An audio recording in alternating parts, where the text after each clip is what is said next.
Hello everyone, it is May 7th, 2024.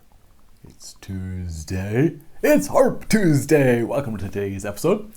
So today this is a viewer request. I want to talk about how I put together a concert program. I envision this as a two-part series. I'm getting ready to tour in Europe this fall. So once I finish putting that program together, I'll talk about that process. But for today, what I'm going to do is kind of look back at the last two concert programs I've done and look at the general structure of what I want in a concert program. So in general, for me, when I put together a concert program, I'm looking for a variety of pieces from different genres, different eras, and definitely different emotions, different feelings created throughout the program, so that even if I were doing a concert program with music all by the same composer, I would want contrast so that it doesn't all sound the same. To me, I want that interest, that change of mood and change of sound as much as possible.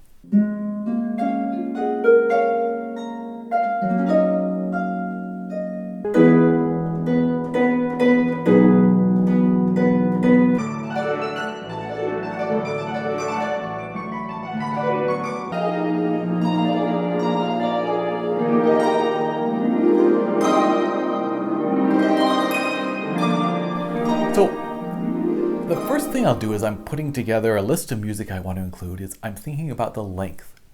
For me, I'm a big believer in short is good. Short is good. Long, you want to leave people wanting more and not going, oh, thank goodness that's finally over. And these days in particular, right, we have so many demands on our attention. It's good to have short programs. I'm a big believer in that. So when I look at the actual music itself, I'm looking at maybe 50 to 55 minutes of music. As an example, both these last two concert programs, both Down Under and then in the fall last year, the actual music was about 52 minutes, but then you include talking between pieces, applause, intermission, and an encore, and it's easily up to an hour and 20, hour and a half, right? Hour and a half is about the limit of how long I would like the concert to be. For me, that's what I would prefer. And again, I mentioned two halves.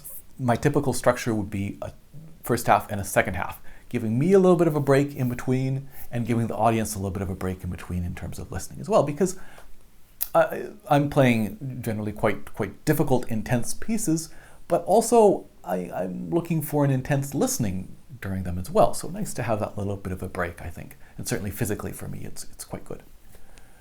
So then I'll look at the structure of how I want to put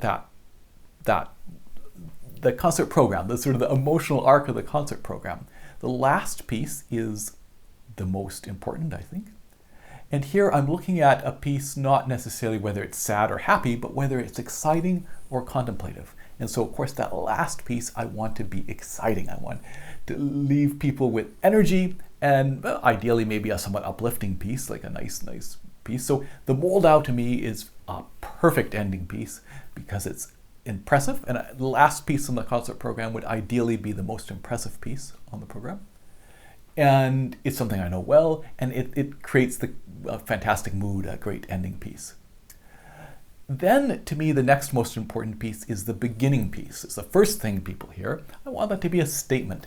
It doesn't have to be as exciting as the closing piece. It doesn't have to be maybe super exciting, but generally not sort of contemplative, to make a nice statement as the opening piece. I'd also like it to be at least 6 minutes to kind of establish the fact that we can sit and relax and listen. It also needs to be something I can play with maybe somewhat cold hands, the first piece on the program. Also something that I feel reasonably confident with, or ideally quite confident with, because that's probably going to be the most nervous I am is the start of the program before I've settled in. So to me, say the Four Impromptu is a fantastic opening piece because it's a nice statement piece. It's something I know really well, and I feel I can play even with slightly cold hands.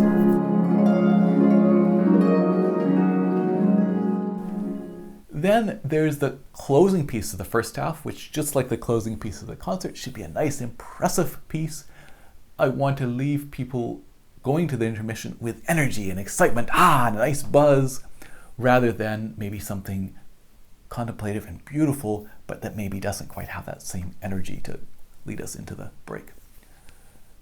And then the rest of that, I think, is a bit freer. So for example, the first piece in the second half, it could be a statement piece, but it could be something more contemplative. And then the rest of them, I'm going to kind of fit in these other moods in there. So in a sense, it often becomes a bit like a classic sonata format.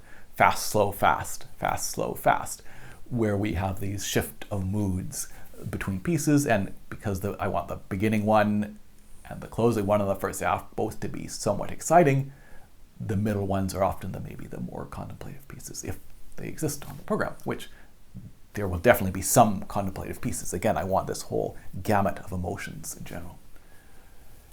And so that's the kind of the structure. Now then, I'm also thinking about the first half is being longer than the second half because we have energy still. That's when we have our most energy, me as the player, but also the listener has more energy to listen to stuff.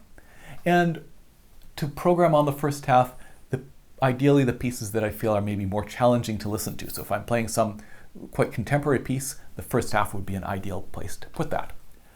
And there you have it. And then just trying to figure out how everything is going to slot in to kind of fill in that format. If you look at these last two concert programs, the one last year from the fall, I started with a Handel harp concerto, great statement piece, I know it really well, great. Then I did Chopin, okay, so a bit more contemplative, different mood shift, different era, different genre, right?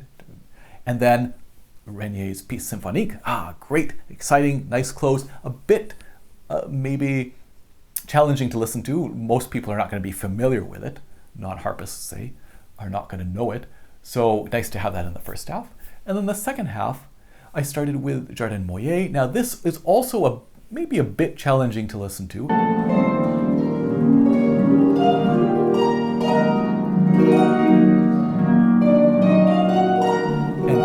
Ideally could have been in the first half, but I wouldn't have wanted to put that, if I swapped it with Chopin, say, then we have Jardin Moyer and Regnier, which are both quite French and not enough contrast to me.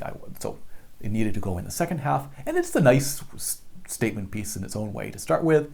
And then the George Winston Carol of the Bells, kind of a nice palate cleanser. It's definitely pretty easy to listen to, and a nice little shift in mood.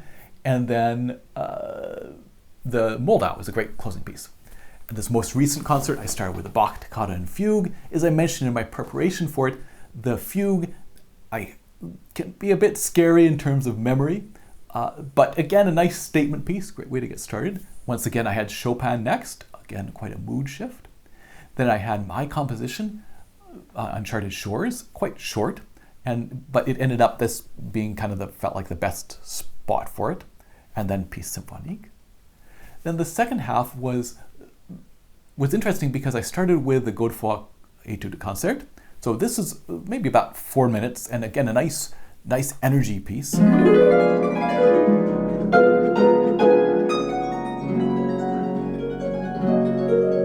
But I could actually have put it second. So then I had 3 movements from the Bach Partita number 1.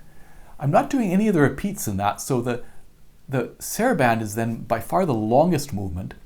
And even though the jig is quite exciting and lots of pedals, and it goes by quite short because I'm not doing any of the repeats.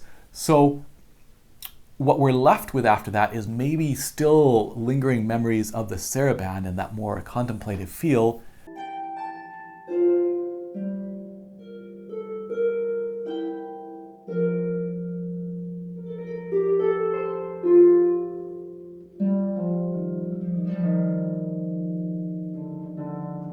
And so that is followed by another very contemplative piece. It has its exciting moments, but Clair de Lune, the Debussy. So potentially I could have started with a Bach, then had the Godefroy, then Clair de Lune, which I think was a great way to lead into the final piece, which was the Eugene Onegin Fantasy. So yeah, so there you have it, just kind of this overall structure of exciting piece to end with, nice statement piece to start with, etc. How all these things I kind of want to slot in this time limit, and then from there I go through and kind of fit things in and experiment and figure out what the best way is to structure that concert order. So I hope you've enjoyed that, hope you found that useful, and I will see you soon for another episode of Harp Tuesday. Cheers.